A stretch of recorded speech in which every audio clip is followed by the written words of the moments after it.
বলছিলাম এলাহাবাদ ইউনিয়নের সাবেক চেয়ারম্যান সিরাজুল ইসলাম সাহেবের কথা। আমি একটি ভিডিওতে বলেছিলাম একজন তান্ত্রিক নির্বাচনীয় মাঠের খেলোয়াড়। শুধু নির্বাচনীয় মাঠের খেলোয়াড় নয়, রয়েছে ওনার কৃষিকাজেও অনেক অভিজ্ঞতা।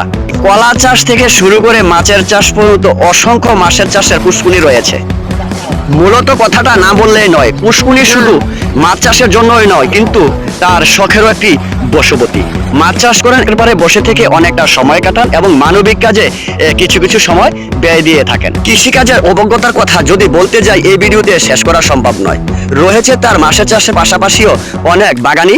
পরিষ্কারভাবে ব্যবসা বললে এখানে ভুল হতে পারে, কিন্তু শখের বশবর্তীতেই কাজ করছে এখানে অনেকটা। আসলাম ওনার বাড়ির পেছনে কিছু অংশ জায়গার ভিতরে বাগানি যে জায়গাটা, এখানে একটি লেচু গাছের কথা না বললেই নয়। ওনার বসত বাড়ি এবং কি বাগান বাগিচা সহকার রয়েছে অসংখ্য জমি জমা। এক সাইডের দিকটা যদি আমি তুলে ধরতে চাই, এখানে বাগান বাগিচা নিয়ে অসংখ্য জমি জমা খালি পড়ে আছে।